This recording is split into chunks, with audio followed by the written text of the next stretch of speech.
saw them together in a pub, followed her home, shot her with a shotgun in front of their teenage son, then turned around and tried to kill himself with a shotgun, put it in his mouth, but instead of killing himself, he just like blew the side of his face off. So.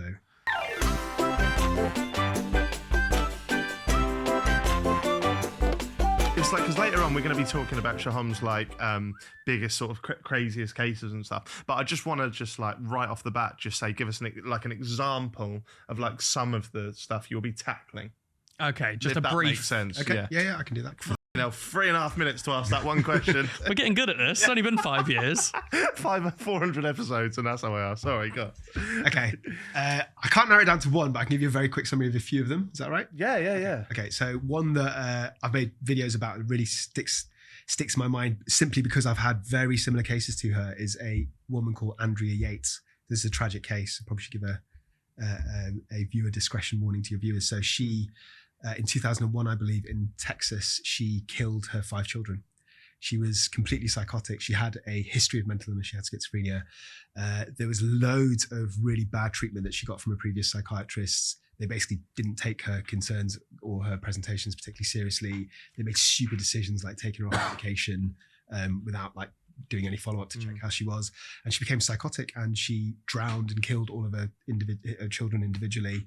Didn't try and hide it. She literally phoned the police afterwards and said that she'd done this because she had these delusional beliefs about the children being marked by the devil.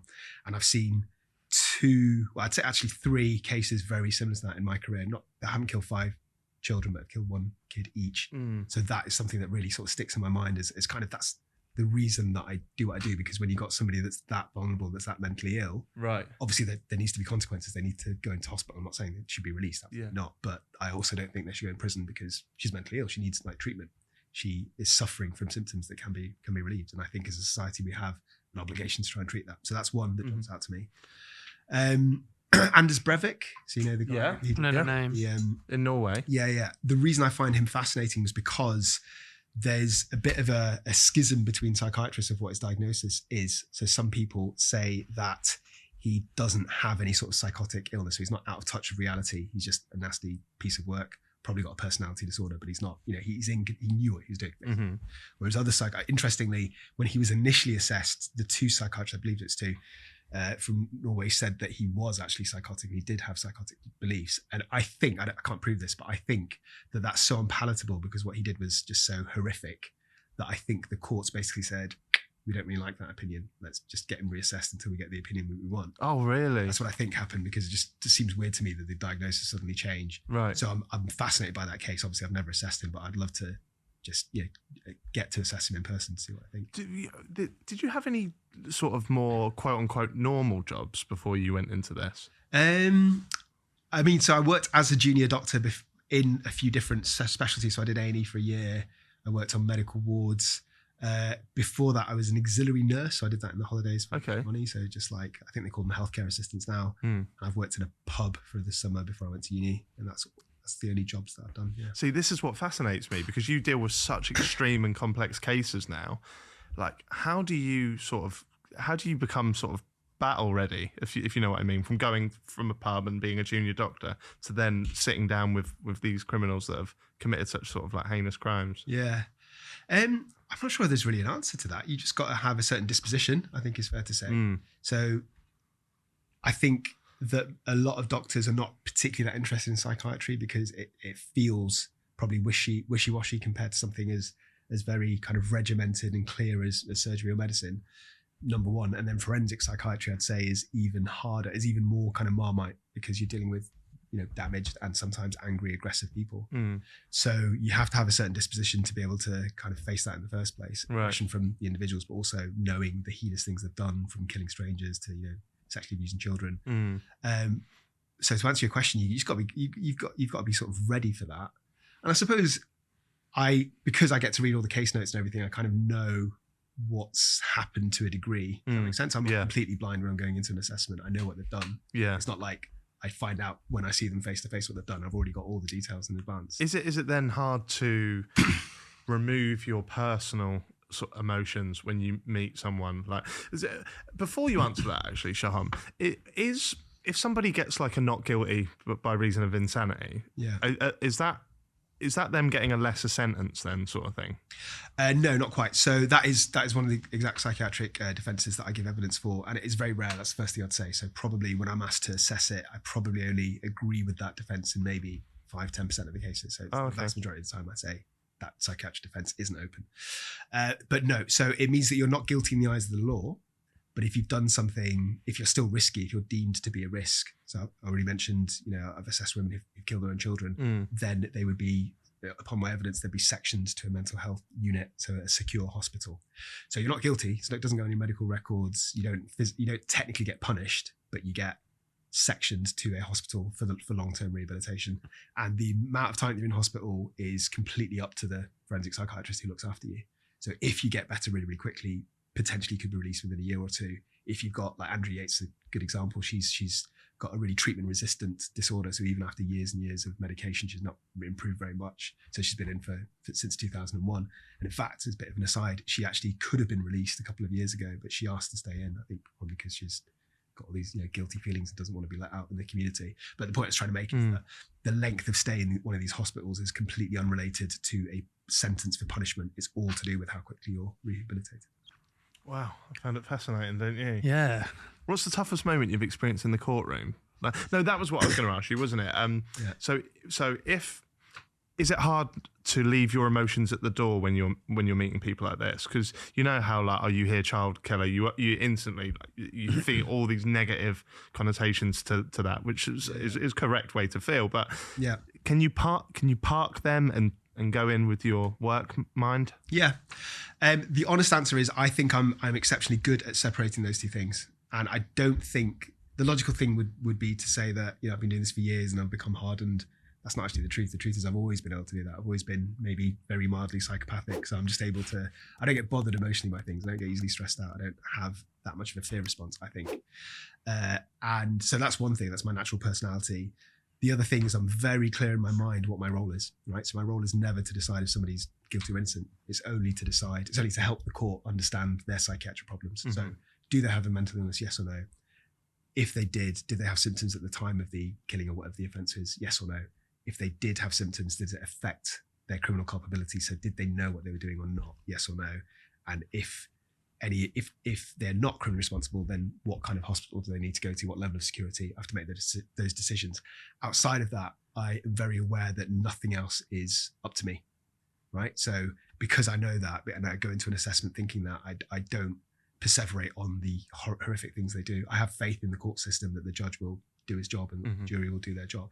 And I think most forensic psychiatrists are like me, but I've definitely seen some who are very emotionally attached to cases, either because the perpetrator's done something horrific like killed a stranger or abused a child, or actually conversely because the offender is actually quite vulnerable, like these women who are facing life sentences but are clearly mentally ill. Right. How much time do you tend to spend with a patient?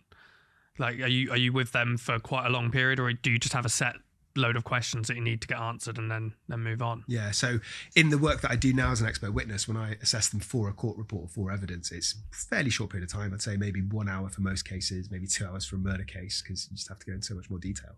But in a previous iteration, when I worked in these secure units, it'd be that person's journey further down the line. So if they don't go to prison, they go to hospital, I'm the person in charge to rehabilitate them. Obviously, I've got a team, I've got nurses, psychologists, and occupational therapists, etc.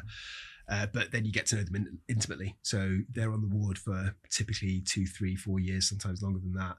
And as a psychiatrist, I wouldn't go on the ward every single day because I'd have clinics and prison visits and stuff, but I'd probably see them once or twice a week over a really long period of time. So you get to know them really intimately, you get to meet their family, and that's part of their rehabilitation. Have you ever found yourself actually liking people that have done bad things? Because obviously you're only seeing this version of them. You're not seeing the version that did something horrific. Yeah. So have you ever found yourself thinking, oh, they actually seem like a nice person? Yeah. So I would say that this is a really sort of simplistic way of looking at it, but it'll kind of help summarize things, is that you get people who have like a psychotic disorder where they do something that's completely out of character, like Andrea Yates, and behind that they're not a bad or nasty or aggressive or hostile person on one end of the spectrum. And on the other end of the spectrum, you get people with personality disorders. So those are things like psychopaths who are intrinsically, I wouldn't use the term evil, but they're intrinsically antisocial. So they're impulsive, they lack empathy, They just can be quite difficult, let's put it that way.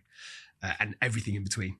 So to answer your question, Stevie, I think that it's easier to like people who are psychotic and completely disconnected to what they did. And the thing that surprised me in my line of work is that it's really hard to predict what somebody's going to be like. So sometimes I read what somebody's done and you come in and the person sitting in front of you is actually quite unwell and they're quite vulnerable and they can barely speak, or they're really sort of paranoid, or they're hearing voices and they don't seem aggressive. Like what they've done might be, but they probably just did it in a lash of paranoia. They might have stabbed their own mother or sister, not because they're bad, angry people that want to hurt them like longitudinally. It's because in that moment they were so unwell they didn't know what they were doing. You said about seeing two defendants with eerily similar presentations. Yeah. What do you mean by that? You mean the people who committed murder who'd shot themselves, that one? Yeah. So this is just a strange coincidence. They were both within a year of each other, I think. They just happened to be really similar. So one had killed multiple partners. This is the third female partner that he killed. Once the police couldn't really prove what happened because there was very little evidence. He said it was in self-defense. And I don't think they prosecuted him properly, to be honest, but he got a very short sentence. The second time he got a psychiatric defense. This was years before I saw him, and he was in a psychiatric unit for many years. Was this in the UK? Yeah, right. London, yeah. And the third time was when I assessed him. So I saw him in Belmarsh and he basically attacked his partner with a hammer and killed her. And then he tried to commit suicide straight afterwards. So he jumped in front of a bus and ended up becoming sort of paraplegic, had his legs, his arms and his legs had to be amputated because of the severity of the injuries. So I saw him in Belmarsh. And it was just very surreal to see somebody who'd done something so horrific, but looked actually pretty vulnerable. Like he was in his 50s. Wow, yeah. Small, slight man without any limbs. And it was just really hard to piece together what he'd done versus what you saw in front of you. But I didn't think he had a psychiatric defense. I didn't think he knew exactly what he was doing. And then about a year after that, I saw a farmer who was a bit depressed, was splitting up with his wife. She was with another man. He saw them together in a pub. They all lived in a pretty small kind of village, so everyone kind of knew each other. Saw them together in a pub, followed her home, shot her with a shotgun in front of their teenage son, then turned around and tried to kill himself with a shotgun, put it in his mouth. But instead of killing himself, he just like blew the side of his face off. So when I saw him in a prison in Manchester, he was like completely deformed. He'd had surgery and stuff. He'd been in prison. He was in prison, but he'd been in hospital for several weeks for his injuries. But he couldn't speak. He was like communicating through like an iPad to me. So. Is that hard for you to be able to kind of like, is it diagnose like someone with, if they're just talking to you through a screen? You know what? It's not that I can't get the symptomatology, it's that it's so slow. It was like frustratingly slow. Oh yeah. Like, obviously I don't want to be a dick and rush it, but at the same time, it's like I'd ask one question and it'd take him like, 4 or 5 minutes just to type up the answer. But two, what he did was horrific without question, but I was going to say to his credit, I don't know if that's the right phrase, but to be fair to him, he said from the beginning that there's no psychiatric defense. I really regret what I did. It was, I was in a jealous rage. He was a bit drunk at the time. I wish I was dead. Right. I'm not trying to absolve responsibility. I did it. Was the guy who jumped in front of the bus open, or was he trying to go down there? I think he was trying to exaggerate a lot of his depression. And I mean, that's fine. He might be depressed, he might not, and I think he probably was, but that's not what's important to me. What's important to me is, did he know what he was doing at the time? He clearly did.